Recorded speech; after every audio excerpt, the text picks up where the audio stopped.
स्वः तत्सवितुर्वरेण्यं भर्गो देवस्य धीमहि धियो यो नः प्रचोदयात्।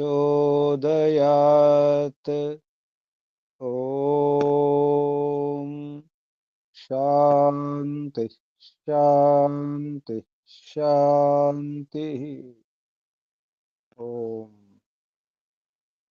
పరమపిత పరమాత్మ ఓం.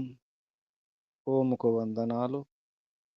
ఋషులకు, మహర్షులకు, మునులకు, యోగులకు, గురువులకు, ఆచార్యులకు, అధ్యాపకులకు, పెద్దలకు, మాతాపితలకు, శ్రేయోభిలాషులకు, మిత్రులకు వందనాలు. సర్వేభ్యో నమో. ఓం. अथ चाणक्य नीति दर्पण शोधपूर्ण संस्करण भाष्यकार परमहंस स्वामी जगदीश्वरानंद सरस्वती. చాణక్య నీతి దర్పణం రాజనీతి సముచ్చయం. అందులో మనం నాలుగో అధ్యాయంలో 10 శ్లోకాల వరకు చెప్పుకున్నాం. చివరి శ్లోకం 10వ శ్లోకంలో 3 విశ్రాంతికి కారణాలు. ఒకటి సంతానం, తర్వాత భార్య, సజ్జనులకు సాంగత్యం. ఈ 3 విశ్రాంతిని ఇస్తాయి. పుత్రవచనం, పుత్రిక లేదా పుత్రుడు, వారి మాటలు. మిష్టం, తీయగా ఉంటాయి, మధురంగా ఉంటాయి. కిం మిష్టం సుతవచనం, మిష్టతరం కూడా సుతవచనమే. మిష్టాత్ మిష్టతరం తమం కూడా సుతవచనం అన్నారు. అలాగే భార్య, ఇల్లాలు లేకుండా ఇల్లు ఉండదు. ఇల్లాలు లేని ఇల్లు అది ఇల్లే కాదు, వల్లకాడు అన్నారు. ఇల్లాలు ఉండాలి. ఆ ఇల్లాలు పతివ్రత, పతి ప్రాణ, ఆ విధంగా ఉండాలి. సాధు సంగతి, సజ్జనుల యొక్క సాంగత్యం, సన్నిధి కూడా చల్లగా ఉంటుంది. చందనం శీతలంలోకి, చందనాదపి చంద్రమ. చందనం శీతలంగా ఉంటుంది. చందన కంటే చంద్రమ, చంద్రుని వెన్నెల ఇంకా శీతలమట. ఆ చంద్రుడు, చందనం, వీటి 2 కంటే ఇంకా శీతలం సాధు సంగతి, ఇంకా చల్లగా ఉంటుంది. ఈ విధంగా 10వ శ్లోకంలో చెప్పుకోవడం జరిగింది. ఇప్పుడు 11వ శ్లోకంలో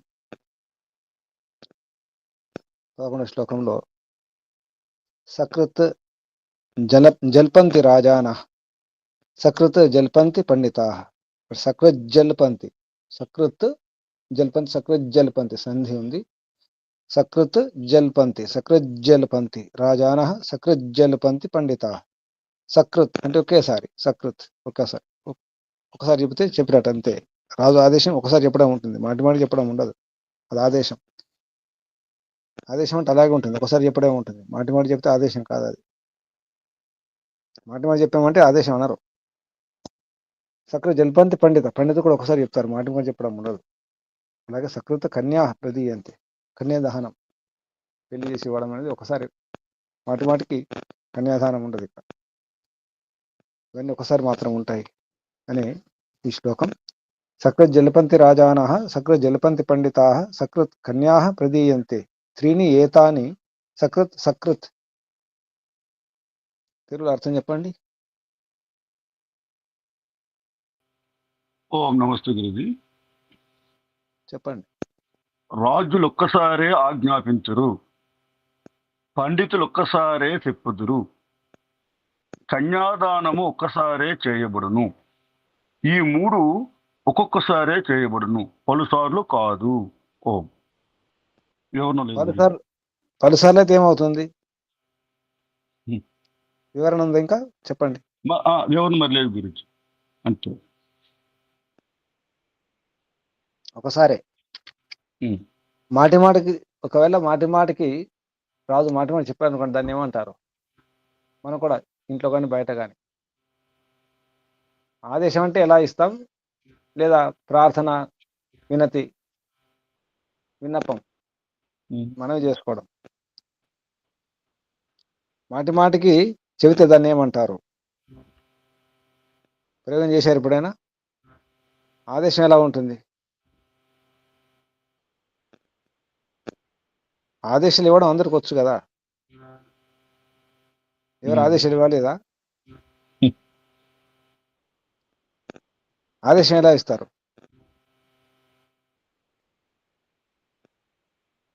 వ్యవహారం గమనించండి. ఆదేశం అంటే ఒకసారి ఇవ్వడం ఉంటుంది అంతే. వెళ్ళండి ఉమ్. వెళ్ళండి వెళ్ళండి వెళ్ళండి అని చెప్పడం ఉండదు. అవును. రండి అంతే, కూర్చోండి, మాటి మాటికి ఉండదు. ఆదేశం అంటే ఒకసారి చెప్పడం ఉంటుంది. దాని అర్థం ఏంటి? అర్థం చెప్పండి. ఒకసారి ఎప్పుడు చెప్తాం? ఆదేశం, రాజు ఆదేశం. సక్ర జల్పంతి రాజాన, సక్ర జల్పంతి పండిత, పండితుడు కూడా ఒకసారి. అది ఎప్పుడు సాధ్యం అవుతుంది? ఒకసారి ఎప్పుడు చెప్తాము? ఇక మరోసారి చెప్పాల్సిన అవసరం ఉండకూడదు. చెప్పండి ఎవరైనా. ఒక్కసారి ఎందుకు చెప్తారు రాజు? మునిశేఖర్ గారు ఉన్నారా? స్వామి నమస్తే స్వామి. ఒకసారి చెప్పాలి. ఆదేశం అంటే ఒకసారి, ఆర్డర్, ఆజ్ఞ. స్వామి అది ఎప్పుడు? మళ్ళీ చెప్పాల్సిన అవసరం ఉండకూడదు. ఎప్పుడు సాధ్యం అది? ఎవరైనా చెప్పండి.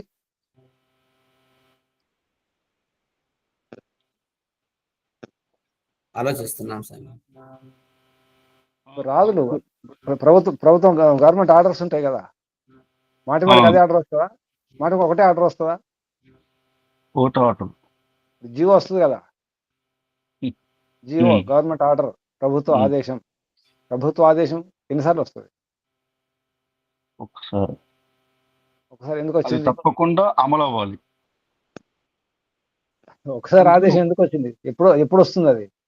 నమస్తే గురూజీ. చెప్పండి.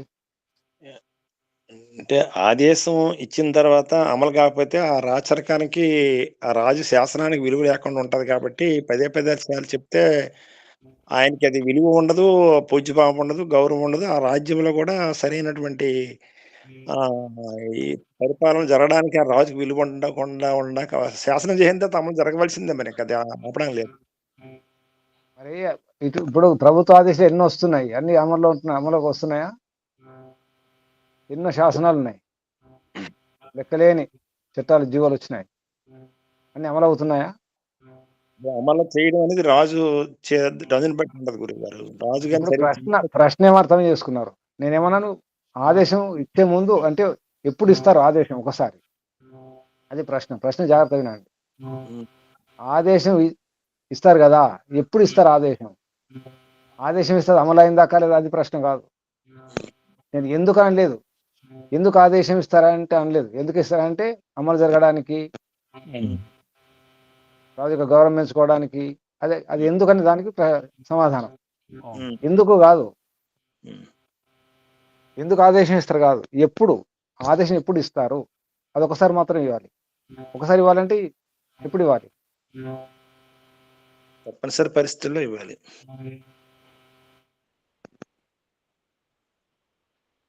అసలు విషయానికి రండి. పరమాత్మ వేదం ఇవ్వడం జరిగింది కదా. వేదం పరమాత్మ యొక్క ఆదేశం కదా. అవునా? అనండి, ఏదో ఒకటి అనండి. భగవంతుడు వేదాన్ని ఎన్నిసార్లు ఇచ్చాడు? మాటిమాటికి ఇస్తున్నాడా? ఒక్కసారి. ఇచ్చే ముందు ఏం జరిగింది? ఆలోచించి ఇచ్చాడా? బుద్ధిపూర్వకంగా ఇచ్చాడా? బుద్ధి లేకుండా ఇచ్చాడా? బుద్ధిపూర్వకంగా. ఇది బుద్ధిపూర్వకంగా ఆలోచించి నిర్ణయం తీసుకున్న తర్వాత కదా. అది ఇచ్చిన తర్వాత మళ్ళీ ఇక తిరిగి ఉండకూడదు కదా. ఆదేశం అంటే మళ్ళీ మాటికి ఉండకూడదు. రమ్మని చెప్పేసి మళ్ళీ పొమ్మని చెప్పడం ఉండదు. రండి అంత అయిపోయింది. మరి సగం వచ్చిన తర్వాత పొండి అని కాదు, రండి అంతే. ఫైర్ అంటే ఫైరే కదా. వద్దంటే వద్దు. ఎప్పుడు అంటే ఆలోచించిన తర్వాత, నిర్ణయం తీసుకున్న తర్వాత ఆదేశాలు ఇస్తారు. భగవంతుని ఆదేశం ఒకసారే. సృష్టి ఆదిలో ఇచ్చినటువంటి ఈ వేదము మళ్ళీ మార్పు చేర్పులు జరిగినాయా? సృష్టి నిర్మాణం కూడా ఒకసారి సృష్టి నిర్మాణ క్రమం జరిగింది కదా, మళ్ళీ మార్పులు చేర్పులు ఏమైనా ఉన్నాయా? మార్పులు చేర్పులు కూర్పులు ఏమైనా ఉన్నాయా? అవసరం వచ్చిందా? తర్వాత భవిష్యత్తు కూడా అవసరం వస్తుందా? భగవంతుని యొక్క సృష్టి, వేదం, వ్యవస్థలు. అలాగే రాజు అలా ఉండాలి అనమాట. ఆలోచించి బుద్ధిపూర్వకంగా నిర్ణయం తీసుకుని ఆర్డర్ ఇవ్వాలి, ఆదేశం ఇవ్వాలి. కానీ మన దేశంలో ఏ దేశంలో కానీ రాజ్యాంగం నిర్మాణం అయిన తర్వాత, రచించిన తర్వాత ఎన్ని సవరణలు కదా. అంటే మానవుని యొక్క బుద్ధి ఇలా ఉంటుంది, ఇలా ఉంటుంది. రాజాలు ఉండకూడదు. బాగా అంటే అర్థం ఏంటి? బాగా ఆలోచించి తీర్పు ఇవ్వాలి. ఇక్కడ ఆదేశంలో తీర్పు కూడా, తీర్పు ఇచ్చే ముందు బాగా ఆలోచించాల్సి వస్తుంది. ఇప్పుడు జడ్జిలు ఉంటారు కదా, బాగా ఆలోచిస్తారు, ప్రమాణాలు చూస్తారు, ఆర్గ్యుమెంట్లు వింటారు, అటు ఇటు వింటారు, వాదోపవాదాలు అన్ని వింటారు. అన్ని విన్న తర్వాత అప్పుడు కదా తీర్పు ఇచ్చేది. తీర్పు ఇచ్చిన తర్వాత మార్చడం ఉండదు. జడ్జిమెంట్ ఒకసారి వచ్చిన తర్వాత మళ్ళీ మార్పు అంటే మళ్ళీ కోర్టుకు వెళ్ళి అప్పీల్ చేసుకోవాల్సిందే. వేరే కోర్టుకు వెళ్ళాలి, హైకోర్టుకి వెళ్ళాలి, అది కాకపోతే సుప్రీంకోర్టుకి వెళ్ళాలి. అలా ఉండాలి. అలాగే పండితులు కూడా అలాగే. సకల జల్పంతి పండిత, పండితులు కూడా ఒకసారి చెప్తారు, అటువంటి చెప్పడం ఉండదు. పతంజలి యోగ దర్శనం ఉందా? యోగ చిత్తవృత్తి నిరోధ అయిందా? అందులో మార్పులు ఉన్నాయా? యోగ చిత్తవృత్తి నిరోధ, మార్పులు అవసరమా? మార్పులు అవసరం లేదండి. పండితుల మాట కూడా అలా ఉంటుంది. అంటే బాగా ఆలోచించి నిర్ణయం తీసుకుంటారు, బుద్ధిపూర్వకంగా. దీని అర్థం అంటే బుద్ధిపూర్వకంగా ఉండాలి. రాజు యొక్క ఆదేశం కూడా బుద్ధిపూర్వకంగా ఉండాలి, ఉంటుంది. ఉంటేనే రాజు తీర్పు అలా ఉండాలి. పండితుల మాట కూడా సందేశం కావచ్చు, ఉపదేశం కావచ్చు, అలా ఉండాలి. అలాగే సకృత కన్య ప్రదీయంతే, కన్య కూడా అంతే, ఒకసారి. అంటే దీని అర్థం ఏంటి? పెళ్లి అనేది ఒకసారే దాని అర్థం. మాటికి పెళ్లి చేయడం ఉండదు. రెండో వివాహం, మూడో వివాహం లేదు. సెకండ్ మ్యారేజ్, థర్డ్ మ్యారేజ్ గట్రా ఏం లేవు. ఒకసారి పెళ్లి. రెండోసారి పెళ్లి అన్నారు దాంట్లో. ఇక్కడ అది నియోగమే, పెళ్లి పద్ధతి లేదు. రెండో పెళ్లి లేదు.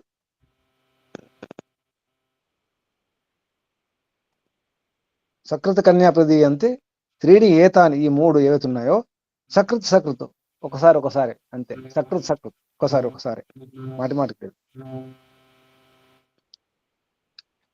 తర్వాత శ్లోకం చూడండి, 12వ శ్లోకం. ఏకాకిన తపో ద్వాభ్యాం పఠనం గాయనం త్రిభిః చతుర్భిర్ గమనం క్షేత్రం పంచభిర్ బహుభి ప్రాణ. తెలుగు అర్థం చెప్పండి. తపస్సు ఒంటరిగా చేయవలెను, పాఠము ఇద్దరు కలిసి చదువవలెను, గానము ముగ్గురు చేయవలెను, యాత్ర నలుగురు చేయవలెను, కృషి వ్యవసాయము 5గురు చేయవలెను, చాలా మంది కలిసి యుద్ధము చేయవలెను. నమస్తే. మనం ఏం చేస్తున్నాం? తపస్సు కానీ, ధ్యానం కానీ, సంధ్యోపాసన ఇవన్నీ సామూహికం కాదు. ఏకాకినా తపస్సు అన్ని రకాలు వస్తాయి. ఏకాకి ఒక్కడే చేయాలి. మరొక అర్థం తపస్సు అంటే శ్రమించడం, పరిశ్రమించడం, సంపాదించినప్పుడు, కష్టపడేటప్పుడు, తపస్సు చేసేటప్పుడు నేను ఒంటరిగానే చేయాలంటే అనుకోవాలి. వారు మీరు చేస్తున్నారా లేదా కాదు, నేను శ్రమిస్తున్నానా లేదా, నేను కష్టపడుతున్నానా లేదా, నేను సంపాదిస్తున్నానా లేదా, నేను ప్రయత్నం చేస్తున్నానా లేదా, ఒంటరిగానే. ఇప్పుడు ప్రయత్నం చేస్తున్నాండి. ఏదైనా పని, ఏ పని చేసినా కానీ, సంపాదన కావచ్చు, వ్యవసాయం కావచ్చు, ఇక్కడ ఎన్నో పనులు ఉన్నాయి, యాత్ర ఇవన్నీ ఉంటాయి. ఏ సమయాల్లో ఎంతమంది ఉండాలి అనేది కూడా ఉంది ఇక్కడ. తపస్సు, ధ్యానం, సంధ్య ఇటువంటివి ఒంటరిగా ప్రయత్నం చేయాలి. ద్వాభ్యం పఠనం, ఇక చదువు రావాలి, విద్య రావాలంటే ఒంటరిగా చదువు రాదు. అందరికి అనుభవం ఉంది.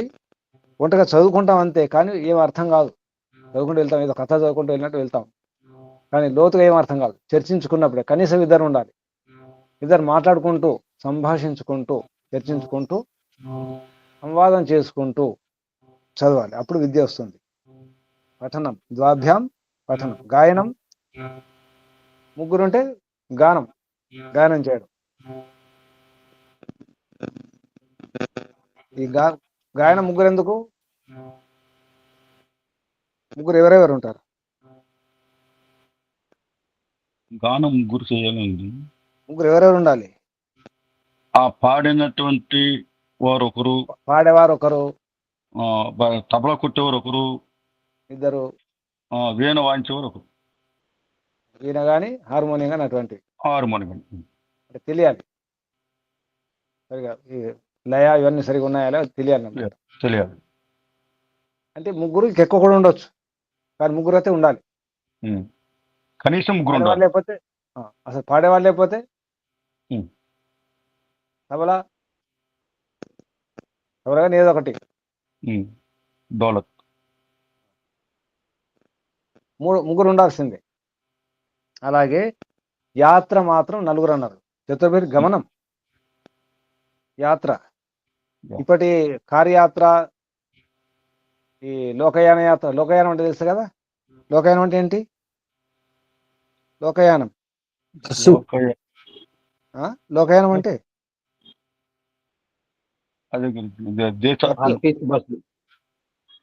బస్సు.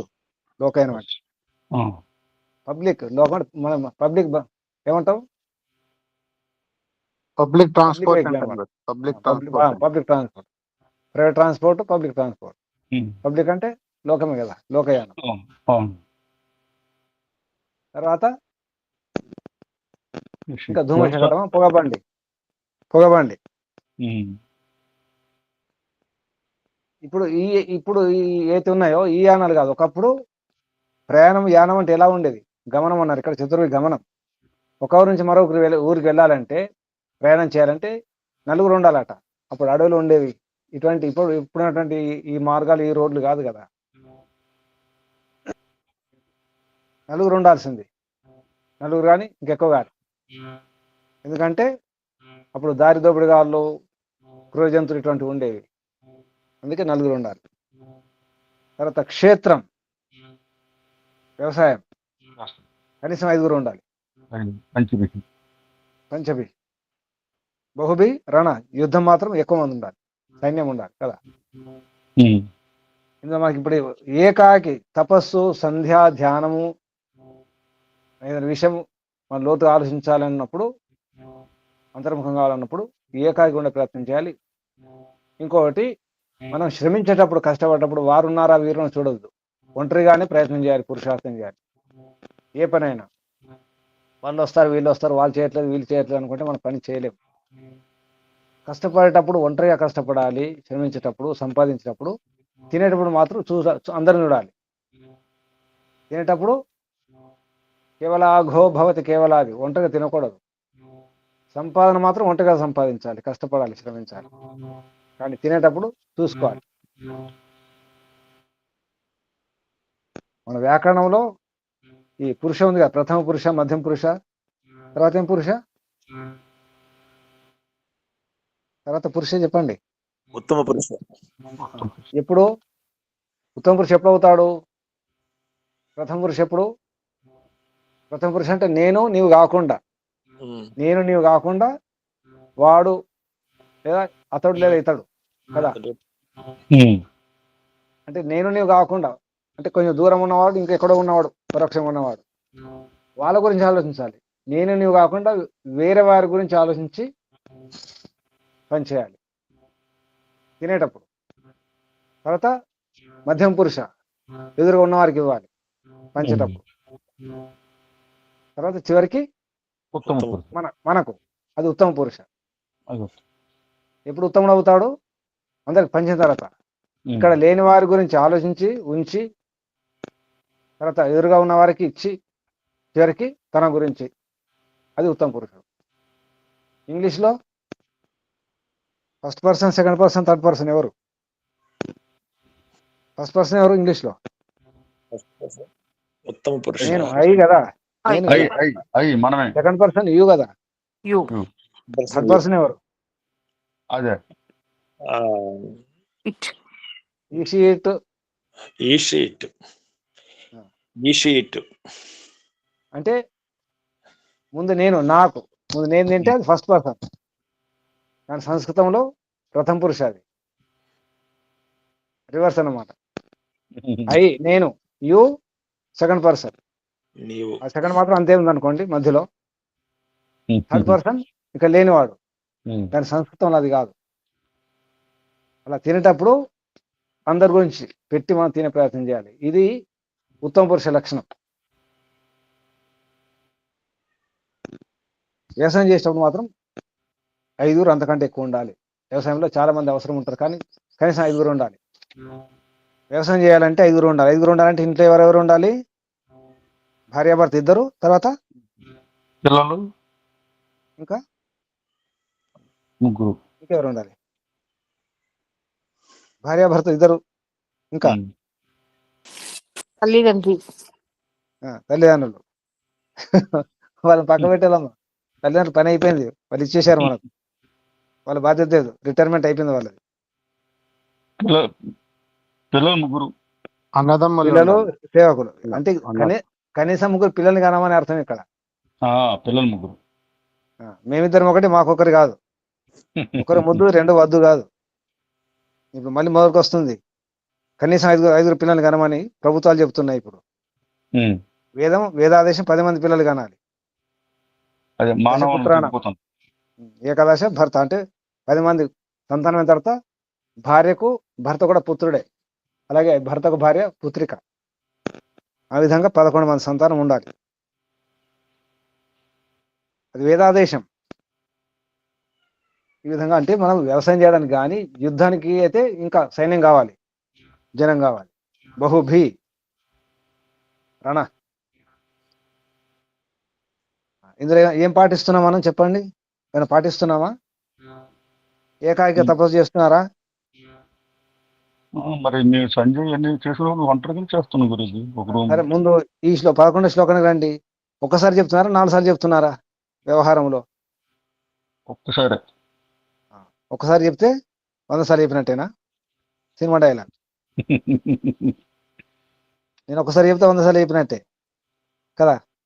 అలా అంటే దాని అర్థం ఏంటి? బాగా ఆలోచించి మాట్లాడమని.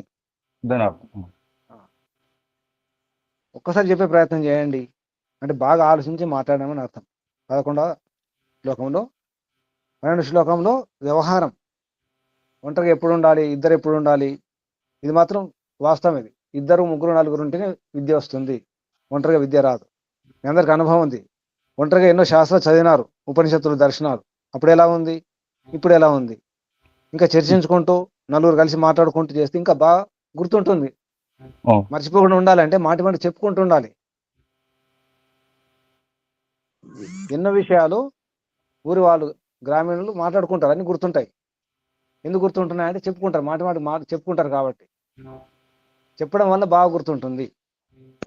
అందుకే విద్య కనీసం 2 ఉండాలి. ఈ నీతులు పాటించే ప్రయత్నం చేయాలి. ఇక 13వ శ్లోకంలో భార్య గురించి, అసలు భార్య ఎలా ఉండాలో చెప్పడం జరుగుతుంది.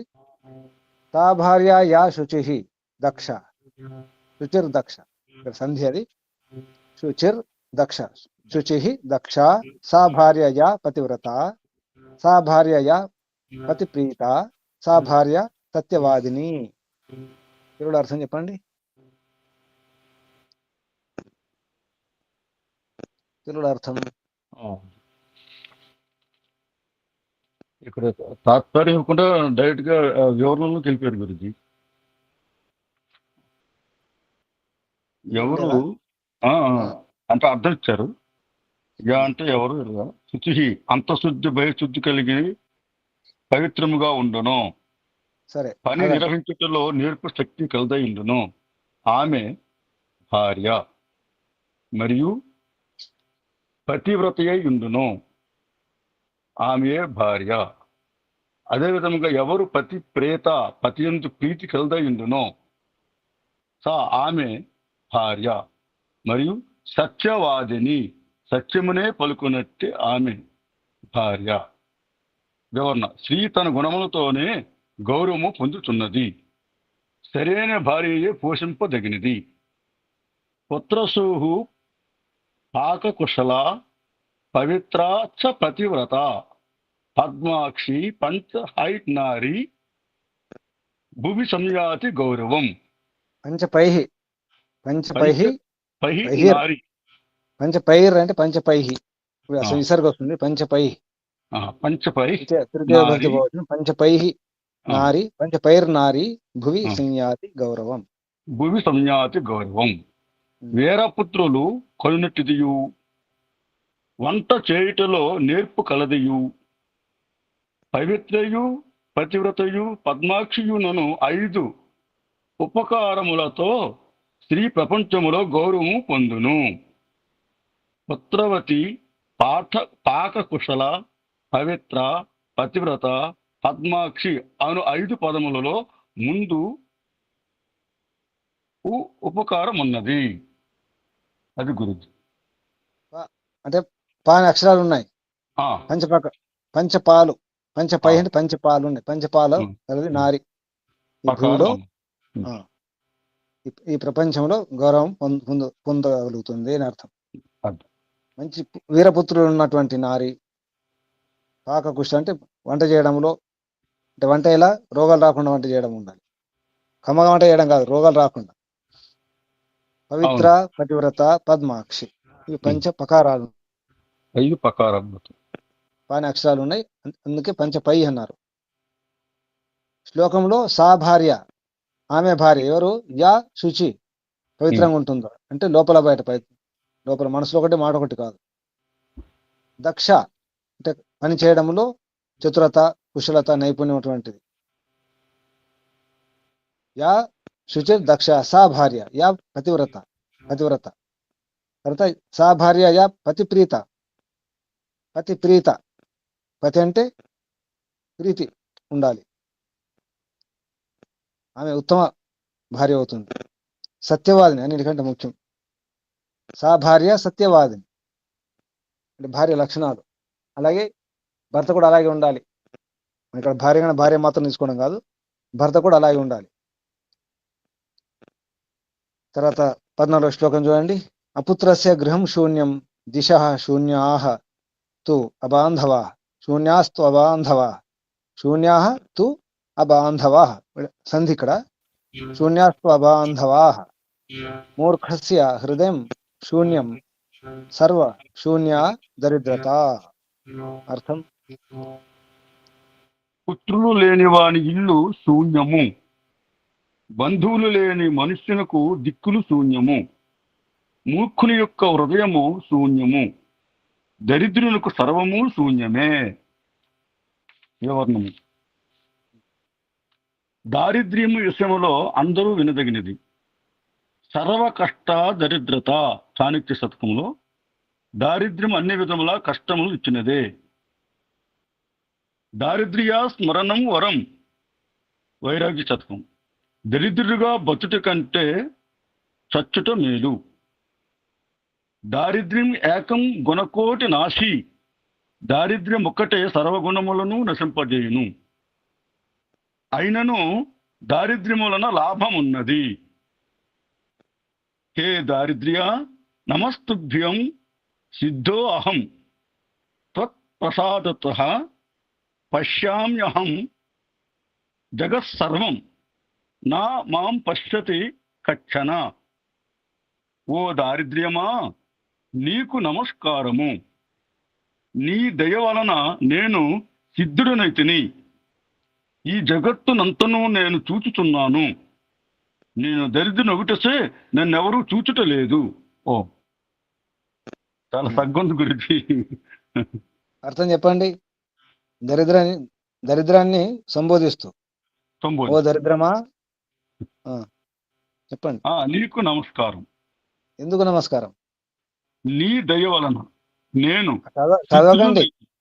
చదవకండి, మీకేమవుతుంది చెప్పండి. అంటే మరేం లేదు గురించి. ప్రపంచాన్ని నేను చూడగలుగుతాను కానీ నన్ను ఎవరు చూడలేరు.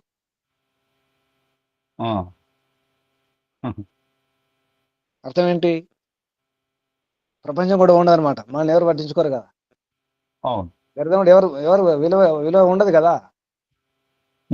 ఎక్కడ తిరగవచ్చు, ఎలా అయినా ఉండొచ్చు. దరిద్రం ఉన్న వారి గురించి పేపర్లో రాదు, టీవీలో రాదు.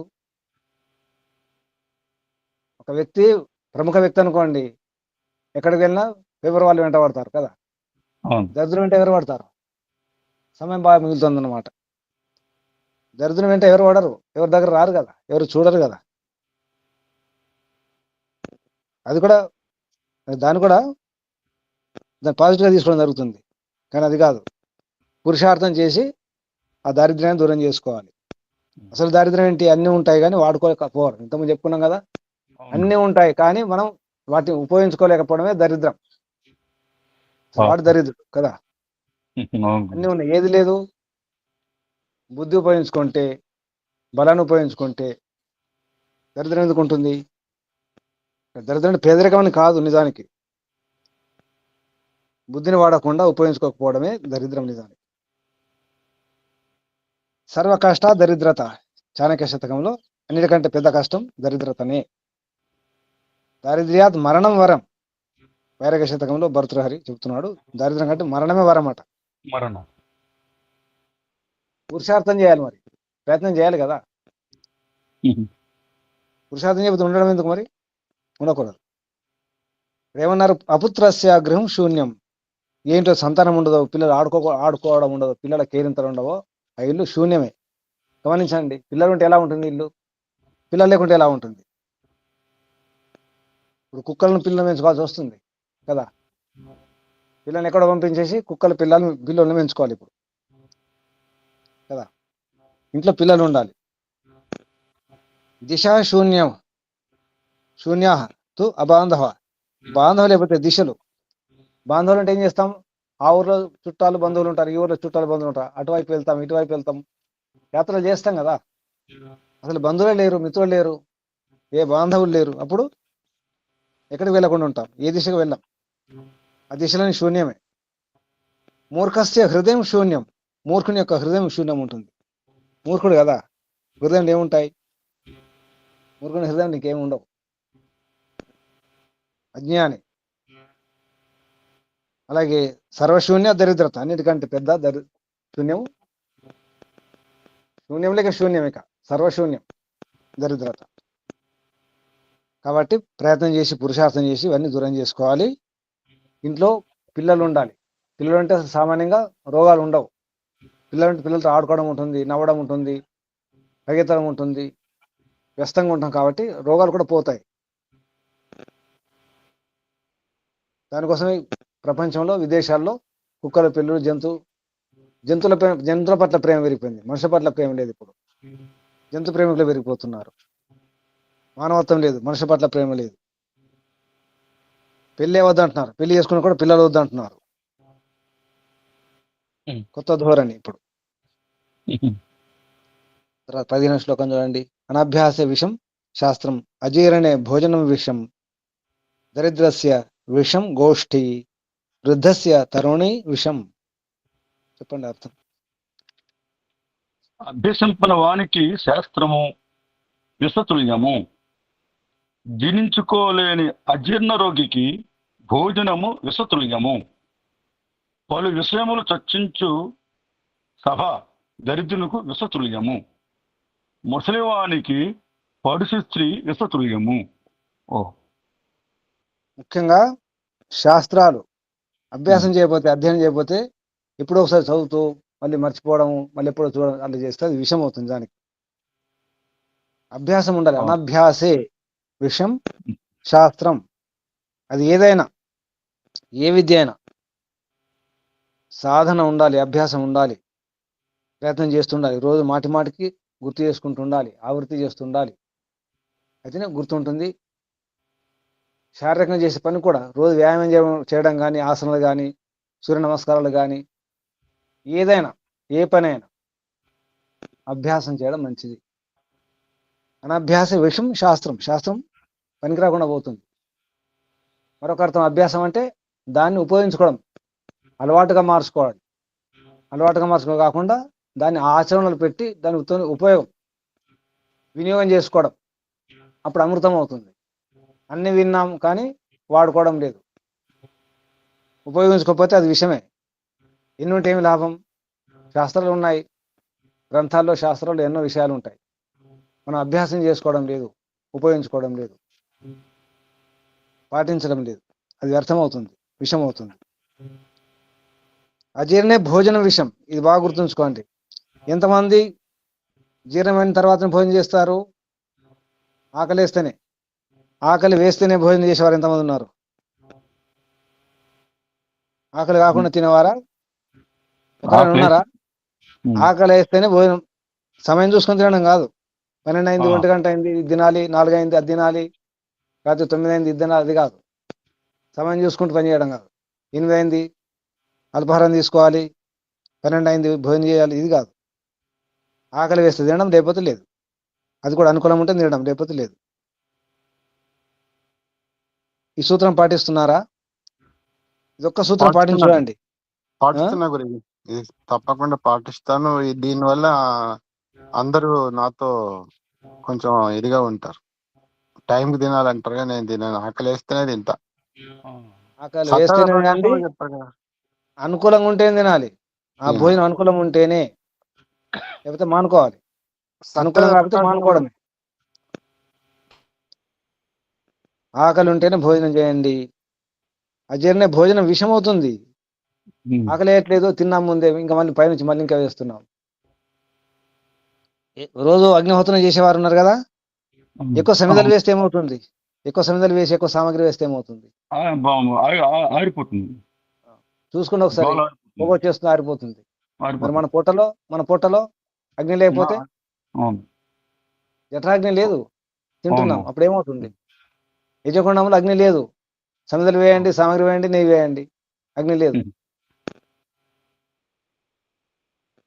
పొయ్యి పైన పాత్రలో బియ్యం నీళ్లు అన్ని కలిపి పెట్టండి, కింద మంట పెట్టకండి, గుర్తుందా? ఇది ముఖ్యమైన సూత్రం. ఇది రోగాలు రావడానికి పెద్ద కారణం ఇదే. అజీర్ణ భోజనం లేదా అనుకూలం కాకుండా, అనుకూలం లేని భోజనం, విరుద్ధాహారం తీసుకోవడం.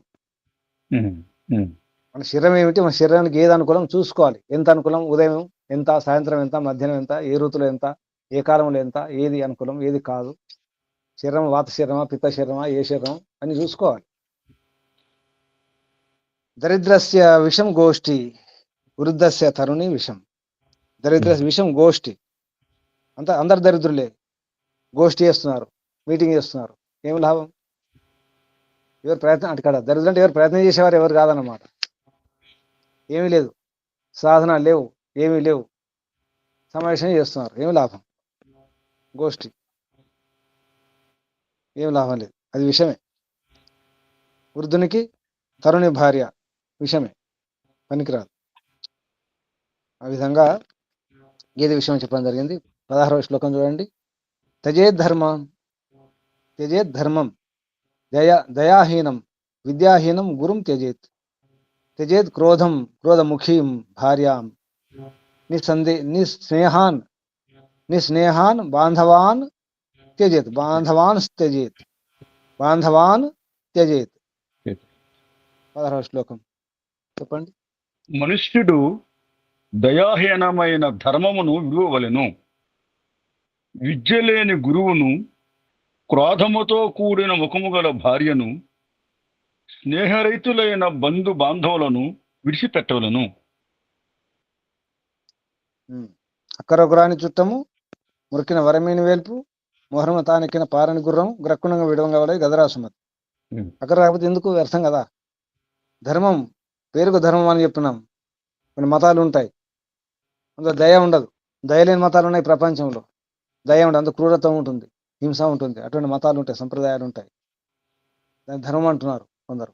ఏది ధర్మం? దయాహీనం, దయ లేని ధర్మం విడిచిపెట్టండి. విద్యాహీనం గురం, విద్య ఏమి లేదు కానీ గురు అని చెప్పుకుంటున్నాడు. విద్య ఏమి ఉండదు. విద్యాహీనం గురుం త్యజేత్. విద్య లేని, విద్యారహితులైనటువంటి గురువును విడిచిపెట్టండి.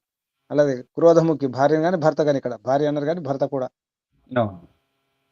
అలాగే స్నేహం లేదు, ఏమి లేదు కానీ అందరు బాంధవులే, బంధువులే, ఏమైతే లేదు. ఆపదలు ఆదుకోవడం ఉండదు, ఏముండదు.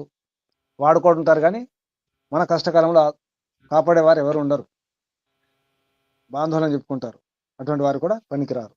త్యజేత్ నిస్నేహాన్, స్నేహం లేని బాంధవాన్, బంధు బాంధవులను త్యజేత్ విడిచిపెట్టండి.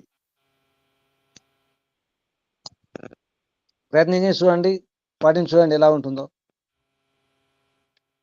క్రోధం రాకుండా ఎప్పుడు ఉండదు కదా గురూజీ.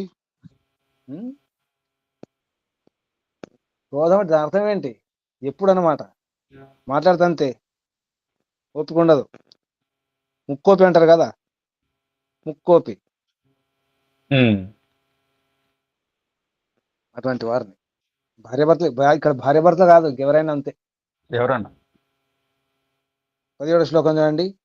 అధ్వా జరా మనుష్యాణం వాజినాం బంధనం జరా అమైథునం జరా స్త్రీణాం వస్త్రాణం ఆతపో జరా. చెప్పండి.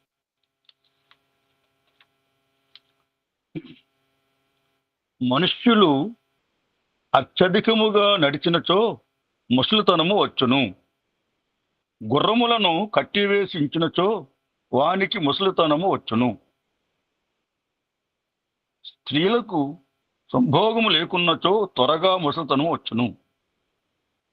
గుడ్డలు ఎక్కువగా ఎండలో ఉన్నచో త్వరగా చిరిగిపోవును.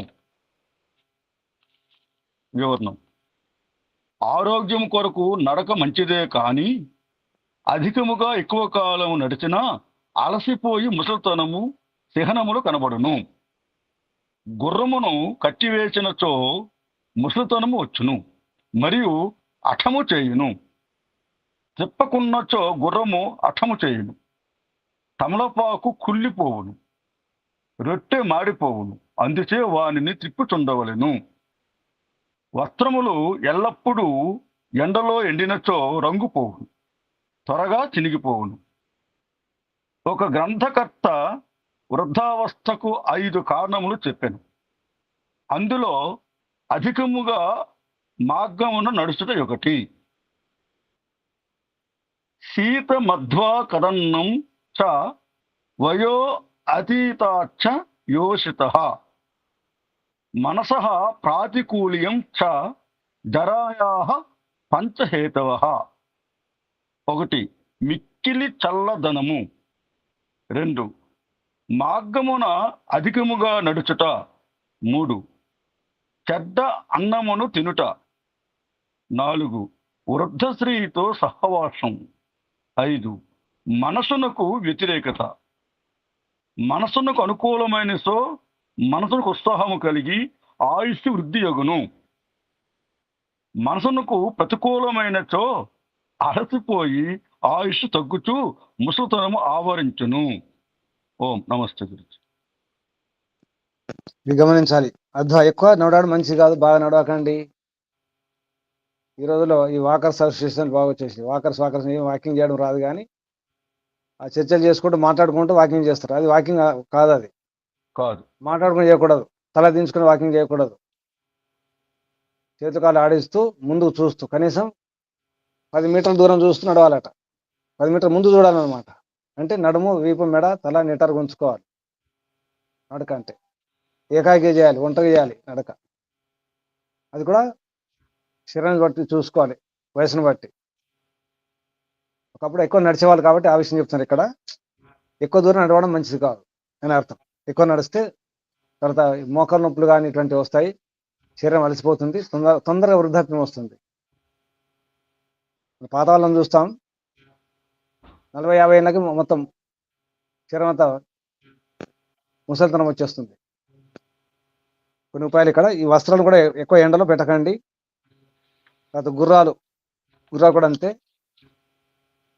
నడవాలి. అలాగే ఉంటే సోమర్థనం వచ్చేస్తుంది. గుర్రాలే కాదు, మనం కూడా, మన బుద్ధి కూడా, మన వాహనాలు కూడా నడిపించకపోతే చెడిపోతాయి, యంత్రాలు పాడైపోతాయి.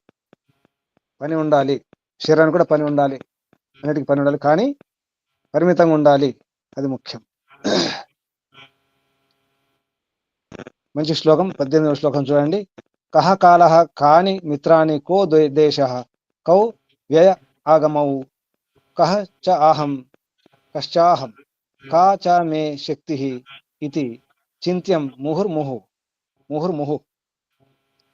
ముహుర్ముహు. ఇది ఆధ్యాత్మిక ప్రశ్నలు ఇవి. చెప్పండి. ఏది కాలము, ఎవరు మిత్రులు, ఏది స్థానము, ఆదాయ వ్యయములేవి, నేనెవడను, నా శక్తి ఏమి అని మాటి మాటికి ఆలోచించుండవలేను. వివరణం. ఈ శ్లోకములో ఆత్మచింతన విషయము చెప్పబడినది. ఆత్మచింతన వలన మనుష్యుడు ఉన్నతిని పొందును, జీవితములో ముందుకు సాగగలడు. నా ఆదాయ వ్యయములేవి, వ్యయం ఎప్పుడునూ ఆదాయము కంటే తక్కువగా ఉండవలెను. నేనెవడను, నేనెక్కడి నుండి వచ్చి తిని, వెళ్ళినప్పుడు నా వెంట ఏమి వచ్చును అని నిత్యము వీని గూర్చి ఆలోచింపవలెను. నా శక్తి ఏమి, అహమింద్రో నా పరాజిగ్య ఇద్దనం, నేను ఇంద్రుడను. ఇత్తు ధనం. యద్ధనం, ఇత్తు ధనం, యద్ధనం. నేను ఇంద్రుడను, ఇంద్రియము శక్తి కలవాడను. నేను ధన్యుడు నగుటకు నన్నడు నోడుపోను. ఓం నమస్తే. ఈ ప్రశ్నలు వేసుకుంటున్నారా? ఎంతమంది వేసుకుంటున్నారు? కహ కాల, ఏది సమయం ఏంటి? అనుకూల సమయమా? ఇది అనుకూలంగా ఉందా సమయం? ఈ కాలం, ఈరోజు, ఈ వాతావరణం, నేను పని చేసేటప్పుడు సమయం చూసుకోవాలి. కానీ మిత్రాన్ని, నా మిత్రులు ఎవరు, శత్రువులు ఎవరు, ఎటు వెళ్తున్నాను, ఏ ప్రదేశం వెళ్ళాలి, ఎక్కడికి వెళ్ళాలి, ఎలా ఉండాలి, అసలు ఆదాయం ఏమిటి, ఏమేంటి అంటే జమా ఖర్చులు, ఆదాయం ఏమిటి, ఖర్చు ఏమిటి చూసుకుంటున్నారా? వచ్చేదెంత, పోయేదెంత, ఎంత ఖర్చు అవుతుంది, ఎంత వస్తుంది, అసలు నేనెవరిని, కహచ్చ అహం, కాచమే శక్తి, నా శక్తి ఏంటి, నా సామర్థ్యం ఏంటి, నా యోగ్యత ఏమిటి. మాటి మాటికి చింత్యం ముహుర్ముహురు, ముహురు మాటి మాటికి చూసుకుంటున్నారా? గుర్తుకొస్తుందా? ప్రశ్న వేసుకుంటున్నారా? ఒకటేనా ఇందులో? ఒక ప్రశ్న వస్తుందా రోజు? ఒక ప్రశ్న అయినా ఈరోజు చేసుకోండి. ప్రశ్న వేసుకోండి, సమాధానం చూసుకోండి. చాలా అవసరం ఇది. ఒక ప్రశ్న వేసుకోండి ఇందులో. నేనెవరిని, నా మిత్రులు ఎవరు, నా శత్రులు ఎవరు, నా హితైషులు ఎవరు, నా గురించి ఆలోచించేవారు ఎవరు ఉన్నారా? ఎవరైనా ప్రపంచంలో ఉంటారు, చూసుకోవాలి. తర్వాత 19వ శ్లోకం. జనితాచ ఉపనేతాచ యహతు విద్యాం ప్రయచ్చతి, అన్నదాత భయత్రాత పంచైతే పితరః స్మృతాః. పితరులు, తండ్రులు. ఐదుగురు తండ్రులు ఎవరో చూడండి.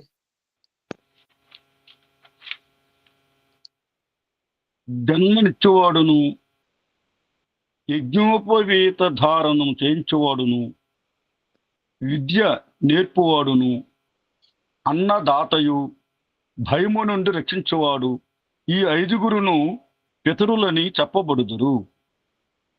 వివరణం.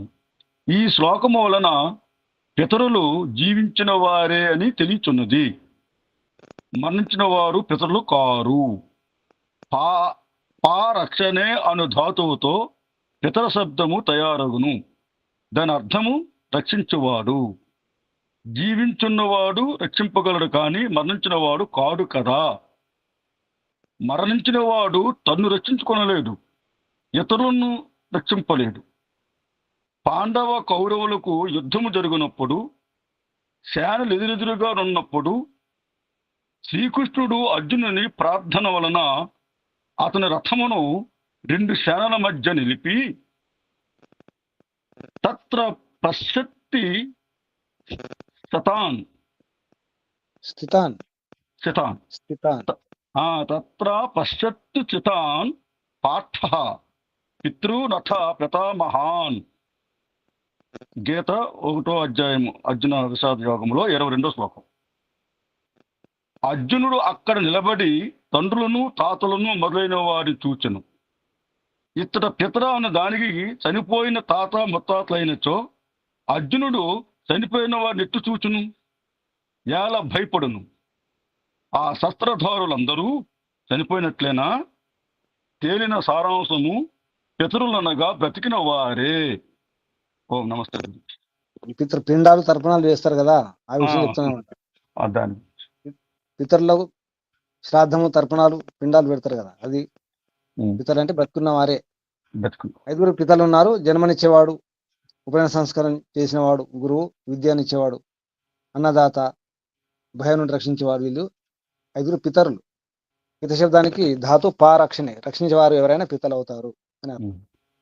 తర్వాత 5 తల్లులు ఎవరు చూడండి, 20వ శ్లోకంలో 5 తల్లులు: రాజపత్ని, గురోహపత్ని, మిత్రపత్ని, తథైవచ పత్ని, మాత, స్వమాత చ పంచ ఏత మాతర స్మృత. పంచ ఏత మాతర స్మృత. చెప్పండి. రాజు భార్యయు, గురువు భార్యయు, మిత్రుని భార్యయు, తల్లియు, తన తల్లియు, భార్య తల్లియు అని ఉంది గురించి ఇక్కడ. భార్య తల్లి, పత్ని మాత. లోకంలో పత్ని మాత ఉంది కదా, భార్య తల్లి. భార్య తల్లియు, తన తల్లి. మాత అది కన్న తల్లి, జన్మ తల్లి గారు. అవును. ఉమ్. 5 తల్లులుగా లెక్కింపబడుదురు. అంతే. 5 భార్య అత్తగారిని కూడా భార్యగా చూడాలి. వివరణ ఉందా? వివరణ మళ్ళీ గురించి అంతే చెప్పు సాక్షాత్. భార్య తల్లి, అత్తగారిని కూడా తల్లిలాగా చూడాలి. అలాగే భర్త కూడా భార్య తల్లిని, అలాగే ఇక్కడ భర్త తల్లిని, అత్తగారిని కూడా తల్లిగా చూడాలి. రాజపత్ని, రాజు యొక్క భార్య, గురుపత్ని, గురువు యొక్క భార్యను, మిత్రపత్ని, మిత్రుని యొక్క భార్యను, తథైవ అలాగే పత్ని మాత, స్వమాత, పంచయేత మాతర స్మృత. 5 తల్లులు. తర్వాత ఇక్కడ ఎవరెవరికి ఏ దేవుడు అనే విషయం చెప్పడం జరుగుతుంది. ఇందులో ఒక ముఖ్యం ఏంటంటే మూర్తి పూజ గురించి మాట వస్తుంది. చూడండి. అగ్నిర్దేవో ద్విజాతీనాం మునినాం హృది దైవతం ప్రతిమా స్వల్ప బుద్ధీనాం సర్వత్ర సమదర్శన. చెప్పండి. బ్రాహ్మణ, క్షత్రియ, వైశ్యులను ద్విజాతుల వారికి అగ్నిహోత్రమే దేవుడు. అందుకే దేవయజ్ఞం అన్నారు. దాని పేరు దేవయజ్ఞం. మునులకు దైవము హృదయమందుండును. మునులు అంటే వానప్రస్థులు. ఎంతో పంచమహాయజ్ఞాలు ఉండవు, 1-2 ఉంటాయి. వాళ్ళు మునులు కాబట్టి మౌనంగా ఉండాలి, అంతర్ముఖంగా ఉండాలి. కాబట్టి హృదయంలో చూసుకోవాలి దేవుణ్ణి. తర్వాత స్వల్ప బుద్ధులు కలవారికి విగ్రహమునందును అంతటిని సమానముగా చూచు సమదర్శులకు దైవం అంతటను ఉండును. వివరణం. చెప్పండి. మూర్తి పూజ అధమం, ఉత్తమ సహజావస్థ, మధ్యమ ధ్యాన ధారణ, అధమ మూర్తి పూజ తీర్థయాత్ర అధమాహ. సహజావస్థ ఉత్తమం, ధ్యాన ధారణము మధ్యమం, మూర్తి పూజ అధమం, తీర్థయాత్రలు చేయుట అధమాధమం. మరియు ఇంకొకటి చూడుడు. యస్యాత్మ బుద్ధి కొనపే త్రిధాతుకే స్వదీహి కలత్రాదీషు భౌమ ఇజ్జదీహి. యతీర్థ బుద్ధి సలిలేన కైచిత్ జనేషు అభిజ్ఞేషు న ఏవ ఘోకర. సయేవ ఘోకర. భాగపురాణం చెప్పారు. ఎవడు వాత పిత్త కఫములను త్రిధాతువులతో కూడిన శరీరము ఆత్మ అనుకొనునో, మరియు స్త్రీ పుత్రాదులందు మమత్వ బుద్ధి కలిగి ఉండునో, ఎవడు మూర్తి యందు విగ్రహమునందు పూజ్య బుద్ధి కలిగి ఉండునో, ఎవడు వీటి యందు తీర్థబుద్ధి కలిగి ఉండు నీటి యందు ఎవడు నీటి యందు తీర్థబుద్ధి కలిగి ఉండునో, వాడు విద్వాంసుల దృష్టిలో ఆవుల కొరకు మేతమోయు ఎద్దో గాడిదయో యగును. గో ఖర. ఖర అంటే గాడిద. గో గాడి. అంటే ఎద్దు. ఆ, అంటే జలముని తీర్థం అనుకోవడం. ఉమ్, గంగలో మునిగితే పాపాలు పోతాయి అనుకోవడం. ఉమ్, కాశీలో మునిగితే పాపాలు పోతాయి అనుకోవడం. మోక్షం లభిస్తుంది అనుకోవడం.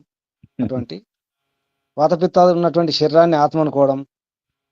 ఎస్య ఆత్మబుద్ధి కునపే త్రిధాతులు అయినటువంటి వాతపిత్త కఫాలు ఉన్నటువంటి శరీరాన్ని ఆత్మ అనుకోవడం. ముఖ్యంగా దేవుడు ద్విజాతులకు అగ్నిహోత్రమే, ఉమ్, మునులకు హృదయంలో అంతర్ముఖంగా ఉంటారు కాబట్టి మౌనంగా ఉంటారు కాబట్టి హృదయంలో చూసుకోవాలి. ఇక ప్రతిమ అంటే విగ్రహం, మూర్తి. ఎవరికి? స్వల్ప బుద్ధి మూర్ఖులను. అల్పబుద్ధి స్వల్ప బుద్ధి వాళ్ళకు ప్రతిమ మూర్తి పూజ. మూర్ఖులు ఎక్కడ చూస్తారు? దేవుణ్ణి భగవంతుని మూర్తిలో చూస్తారు. ఉమ్, అంటే వాళ్ళు మూర్ఖులు అన్నమాట. దాని అర్థం ఏంటి? మూర్తి పూజ చేశారు మూర్ఖుని అర్థం. సర్వత్ర సమదర్శన, అంతటా చూసేవాడు అంతటి దేవుడు ఉన్నాడు. సమదర్శికి పరమేశ్వరుడు అంతటి ఉన్నాడు, అవును. సమానంగా చూసేవారు. తత్ర కోమోహ కా శోక ఏకత్వం అనుపశ్యత వేదమంత్రం చెప్తుంది. శోకం మోహం ఉండకుండా అంటే ఏకత్వం అనుపశ్యత, అందరిలో సమానంగా చూడాలి. అంతటా భగవంతుడు ఎప్పుడు సర్వాణి భూతాన్ని ఆత్మ భూత్ విజానత, అంతటా ఆత్మ ఉంది, పరమాత్మ ఉన్నాడు అని చూసేవారికి ఏ శోకం లేదు, ఏ మోహం లేదు. ఈ విధంగా భగవంతుడు అంతటి ఉన్నాడు, సర్వత్రా ఉన్నాడు అని భగవంతుని ఉపాసన చేయాలి.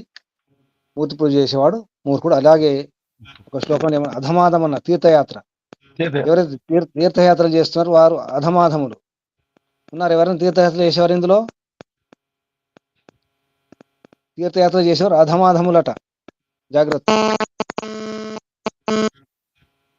పాపాలు పోతాయని భావనతో యాత్ర చేయవచ్చు, కానీ గంగలో ముడితే పాపాలు పోతాయి, వారి దర్శనం చేసుకుని పాపాలు పోతే పుణ్యం వస్తుంది, ఇటువంటి భావాలతో మూఢనమ్మకాలతో యాత్రలు చేయకండి.